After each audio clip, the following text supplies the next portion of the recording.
Rashomon by Ryūnosuke Akutagawa. It was a chilly evening. A servant of a samurai stood under the Rashomon, waiting for a break in the rain. No one else was under the wide gate. On the thick column, its crimson lacquer rubbed off here and there, perched a cricket. Since the Rashomon stands on Shujuku Avenue, a few other people at least, in sedge-hat, nobleman's headgear might have been expected to be waiting there for a break in the rainstorm. But no one was near except this man.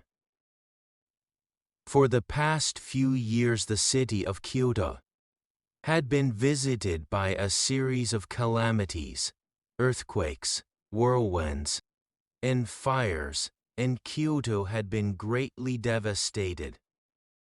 Old chronicles say that broken pieces of Buddhist images and other Buddhist objects, with their lacquer, gold, or silver leaf worn off, were heaped up on roadsides to be sold as firewood.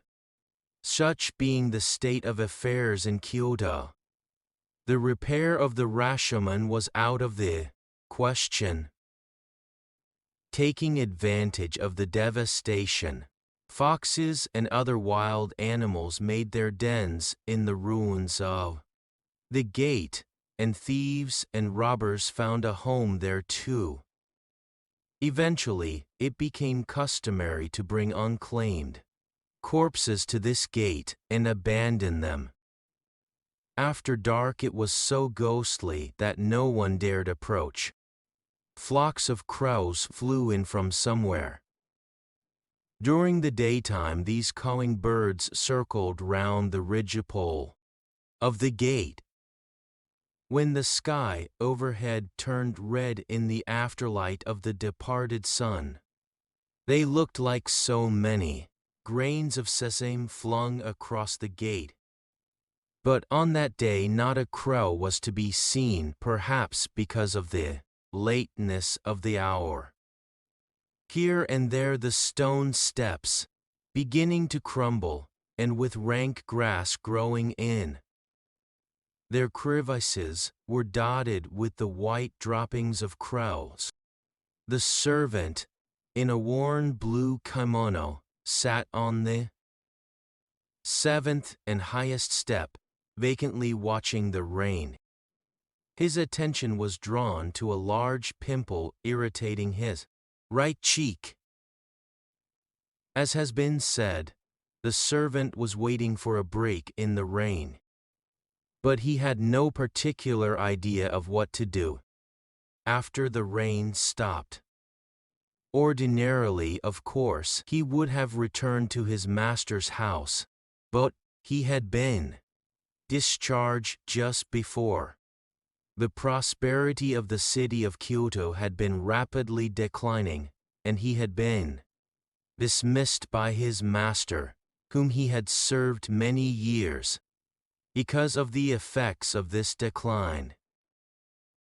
Thus, confined by the rain, he was at a loss to know where to go, and the weather had not a little to do with his depressed mood. The rain seemed unlikely to stop. He was lost in thoughts of how to make his living tomorrow, helpless, incoherent thoughts protesting an inexorable fate. Aimlessly he had been listening to the pattering of the rain on the Shujuku Avenue. The rain, enveloping the Rashomon, gathered strength and came down with a pelting sound that could be heard far away. Looking up, he saw a fat black cloud impale itself on the tips of the tiles jutting out from the roof of the gate. He had little choice of means, whether fair or foul, because of his helpless circumstances. If he chose honest means, he would undoubtedly starve to death beside the wall. or in the Sujeku gutter. He would be brought to this gate and thrown away like a stray doll.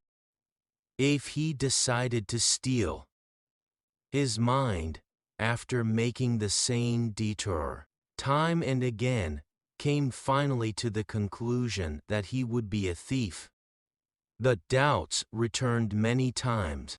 Though determined that he had no choice, he was still unable to muster enough courage to justify the conclusion that he must become a thief. After a loud fit of sneezing, he got up slowly.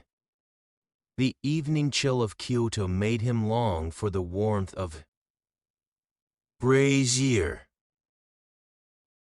The wind in the evening dusk howled through the columns of the gate. The cricket which had been perched on the crimson-lacquered column was already gone. Yucking his neck, he looked around the gate and drew up the shoulders of the blue kimono which he wore over his thin underwear. He decided to spend the night there, if he could find a secluded corner sheltered from wind and rain. He found a broad, lacquered stairway leading to the tower over the gate.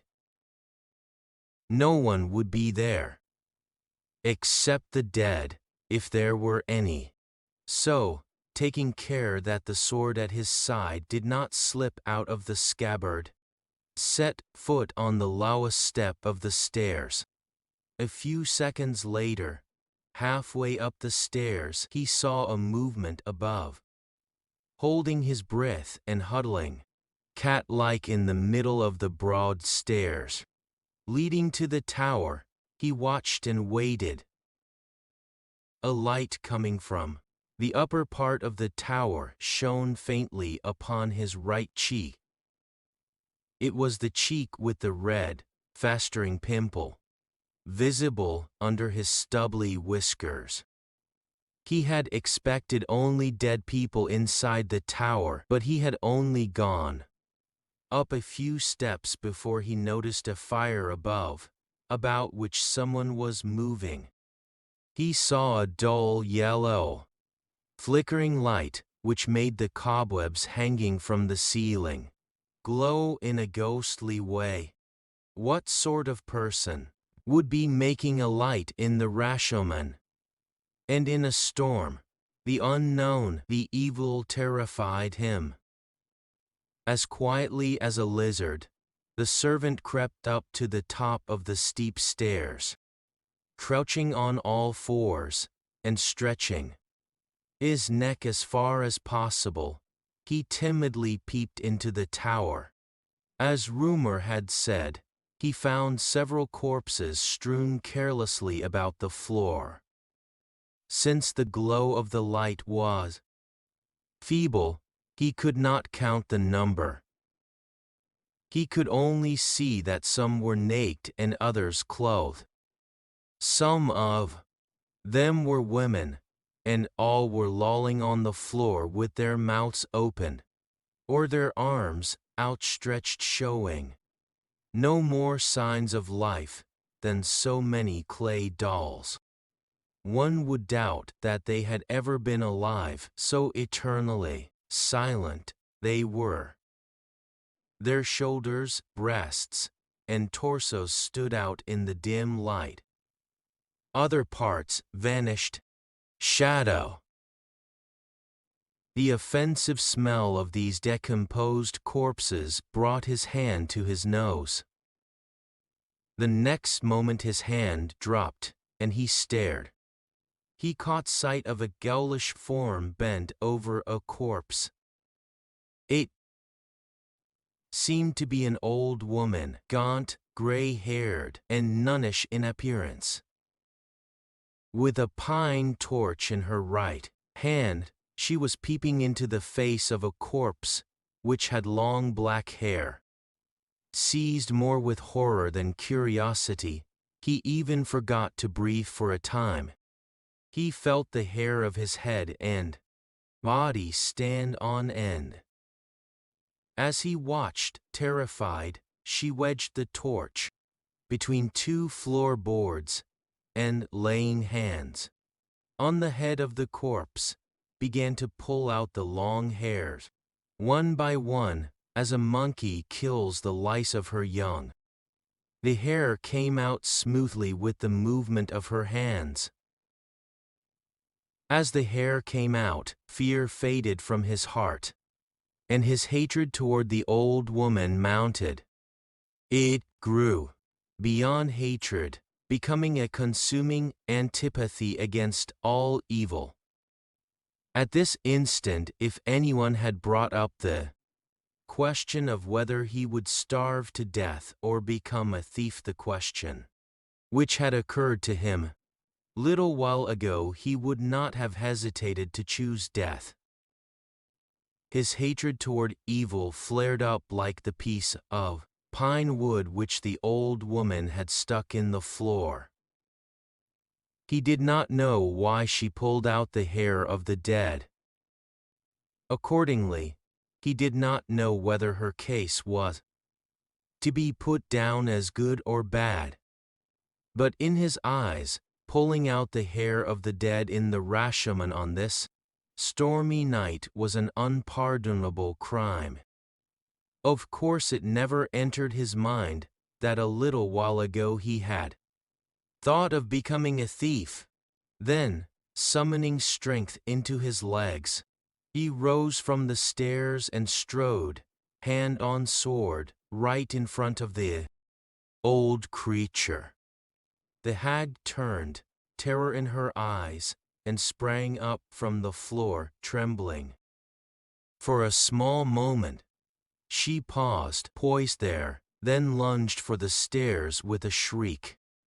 The Rashomon was the largest gate in Kyoto, the ancient capital of Japan.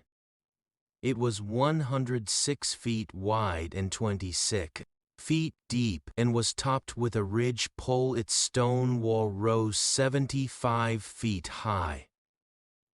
This gate was constructed in 789 when the then capital of Japan was transferred to Kyoto.